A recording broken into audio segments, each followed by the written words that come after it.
नमस्कार, मैं हूं नीरू। तो भारत पाकिस्तान के बीच इस वक्त टेंशन अपने चरम पर है और युद्ध की संभावना बनती दिखाई दे रही है। जिस तरह से पहलगाम में आतंकवादी हमले को अंजाम दिया गया, इसके बाद भारत लगातार पाकिस्तान को सबक सिखाने की तरफ आगे बढ़ रहा है। इसे लेकर वो अपनी तैयारी भी कर रहा है। दूसरी तरफ पाकिस्तान भी अपनी तैयारी में जुट गया है। उसे पता है कि भारत इस बार छोड़ने वाला नहीं है। लेकिन सबसे बड़ी बात है, अफगानिस्तान है, ईरान है, तुर्की है, वो आखिर किसके साथ है, किसके साथ खड़ा होगा अगर युद्ध की स्थिति बनती है। बातचीत करने के लिए मयंक मेरे साथ जुड़ गए हैं। मयंक, भारत पाकिस्तान इस वक्त टेंशन बहुत ज्यादा है। भारत ने तो साफ संकेत दे दिए हैं कि कुछ बड़ा वो पाकिस्तान को लेकर करने वाला है। ऐसे में तुर्की, तालिबान और बात की जाए ईरान की, क्या भूमिका रहने वाली है, क्या देख रहे हैं? अब देखिए, इन हालात में हम सबसे पहले बात करते हैं तालिबान की। आपने तीन बातें की, तालिबान, ईरान और तुर्की। सबसे पहले हम बात करते हैं तालिबान की। देखिए, तालिबान ने जैसे ही पहलगाम पर हमला हुआ, उसके बाद तालिबान ने पहलगाम में जो हमला, आतंकी हमला हुआ, उसकी तीखी आलोचना की है, तीखी निंदा की है। तालिबान की तरफ से ये कहा गया है कि ये जो हमला हुआ, ये बेहद बर्बर हमला था और इस तरह के हमले की हम सख्त निंदा करते हैं। अब देखिए, गौर करने वाली बात एक और है कि भारत ने अभी हाल ही में कुछ दिनों पहले ही अफगानिस्तान में तालिबान के साथ एक मीटिंग की है। इस मीटिंग में भारत की तरफ से आनंद प्रकाश जो है वो शामिल हुए हैं। ये विदेश मंत्रालय में, भारतीय विदेश मंत्रालय में सचिव हैं और पाकिस्तान और अफगानिस्तान का विभाग देखते हैं। देखिए, ये बैठक हुई है तालिबान के साथ भारत की, और इस बैठक में जो अफगानिस्तान के तालिबान की तरफ से विदेश मंत्री हैं आमिर खान मुत्ताकी, इनसे इनकी मुलाकात हुई और तालिबान के साथ भारत के, अफगानिस्तान सरकार के साथ भारत के रिश्तों को मजबूत करने को लेकर बात हुई है। तो तालिबान की तरफ से ये संकेत आए हैं, अगर हम सरल शब्दों में समझाएं, कि अगर भारत और पाकिस्तान की जंग होती है तो इस हालात में तालिबान और अफगानिस्तान सरकार भारत के साथ खड़ी हुई है। ठीक है, ये एक बड़ा डेवलपमेंट है। देखिए, भारत जो है, इसको लेके तालिबान की तरफ से ये कहा गया है कि अफगानिस्तान ये चाहता है कि भारत के साथ जो अफगानिस्तान में रिकंस्ट्रक्शन का काम चल रहा है, जो सड़कें बनाई जा रही हैं, जो स्कूल्स बनाए जा रहे हैं, मेडिसिन सप्लाईज हो रही है, छात्रों को जो है स्टडीज़ के लिए जो है मदद की जा रही है, ये इसमें अफगानिस्तान चाहता है कि भारत से ज़्यादा सहयोग लिया जाए।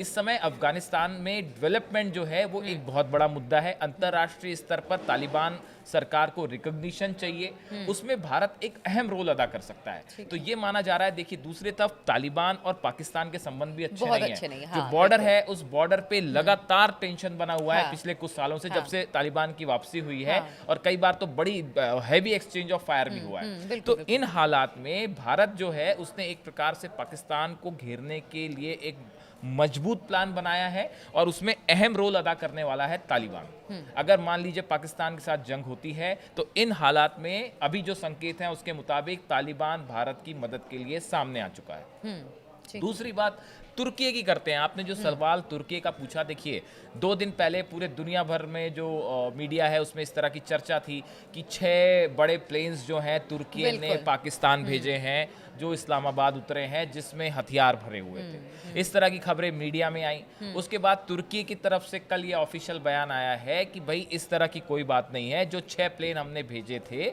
जो प्लेन्स वहां पे गए थे, वो रिफ्यूलिंग के लिए गए थे। ऐसा, हाँ, वो रिफ्यूलिंग के लिए गए थे और उनमें ईंधन भरा जाना था, इसलिए वो प्लेन्स जो है पाकिस्तान गए। हथियार जैसी कोई बात नहीं है। लेकिन इस तरह की तुर्की की तरफ से बयान सामने आने के बाद भी इंटरनेशनल मीडिया में इस तरह की चर्चाएं हैं कि अभी इस बारे में किसी भी तरह की पुख्ता बात नहीं कही जा सकती। तुर्की, अगर भारत पाकिस्तान की जंग होती है तो उसमें क्या तुर्की पाकिस्तान के साथ खड़ा होगा, क्या पाकिस्तान को हथियार प्रोवाइड करेगा, ये अभी एक बड़ा सवाल बना हुआ है। खबर ये भी है कि जैसे चाइना और तुर्की सपोर्ट में है, पाकिस्तान सपोर्ट में, इस तरह की एक जनरल चर्चाएं हैं कि जैसे चाइना ने जो है अपनी कुछ मिसाइल्स दी हैं पाकिस्तान को। इस तरह की बात है कि राफेल को काउंटर करने के लिए चीन की तरफ से मिसाइल्स दी गई हैं।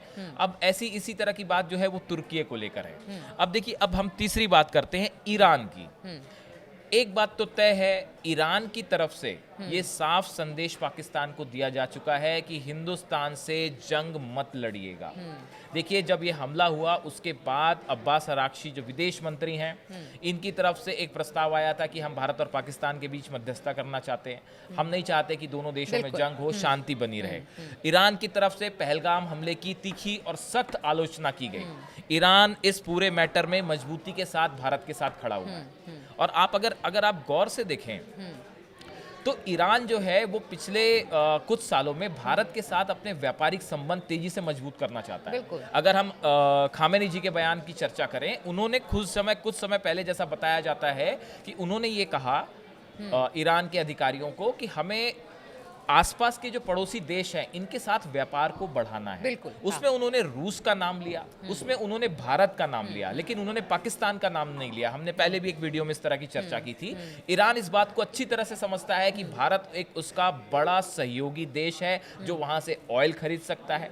ईरान में बहुत सारे भारत से मसाले एक्सपोर्ट होते हैं, वहां से चीजें बाहर आती हैं। तो ईरान को अपनी इकोनॉमिक सिचुएशन मजबूत करने के लिए भारत का सहयोग साथ बहुत जरूरी है। और खासकर इस हालात में जब अमेरिका के साथ और इजराइल के साथ टेंशन है, इन हालात में ईरान भी चाहेगा कि भारत उसके साथ जो है व्यापारिक संबंध को मजबूत करे। देखिए, सिर्फ जंग लड़ना ही किसी देश की मजबूती का संकेत नहीं होता है। आज ही, बल्कि आज से ही हम आपको बताएं कि आज से ही इन्वेस्ट ईरान एक बड़ी पहल ईरान में शुरू हुई है, तेहरान में, जिसमें 200 से ज्यादा इंटरनेशनल एजेंसीज जो हैं, कंपनीज जो है वो हिस्सा ले रही हैं। और ईरान में कैसे इन्वेस्टमेंट किया जाए, कैसे आर्थिक विकास हो ईरान का, इसकी कोशिशों में ईरान की सरकार जुटी हुई है। ऐसे में ईरान कतई नहीं चाहेगा कि भारत के साथ किसी भी तरह के संबंध खराब हो। अब देखिए, आपने जो 3 कंट्रीज की बात की, चाहे वो तालिबान हो, तुर्की भले पाकिस्तान की मदद करे, इस तरह की खबरें आए, या फिर जंग में क्या होता है वो तो आगे चल के ही पता चलेगा। अभी से स्पेकुलेशन इंटरनेशनल रिलेशंस में नहीं लगाए जाते। लेकिन एक बात तो साफ है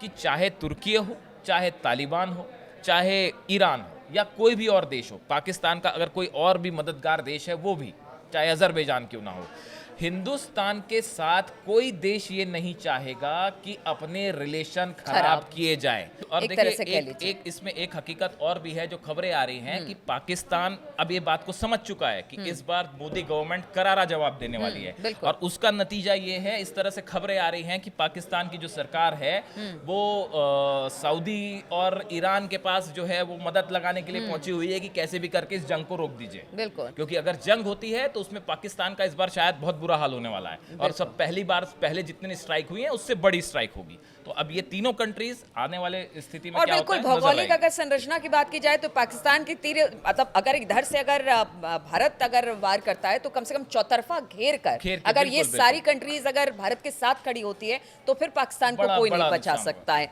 चलिए, तो देखिए कि जिस तरह की स्थिति बन रही है भारत पाकिस्तान के युद्ध को लेकर, वैसे में कौन कौन देश किस तरह से साथ है भारत के, वो हमने आपको बताया। और खासतौर पर ईरान का स्टैंड या फिर अफगानिस्तान का स्टैंड भी बताया। आगे इस पर और क्या अपडेट जैसे जैसे आती जाती है, खासतौर पर भारत और पाकिस्तान के इन युद्ध की संभावनाओं को लेकर, वो भी लगातार हम अपने दर्शकों तक पहुंचाते रहेंगे। और बाकी मिडिल ईस्ट की खबरें तो हम आपके लिए लेकर आते ही रहते, उसके बारे में भी तमाम अपडेट्स हम आपको देते रहेंगे। फिलहाल बहुत बहुत शुक्रिया हमारे साथ जुड़ने के लिए।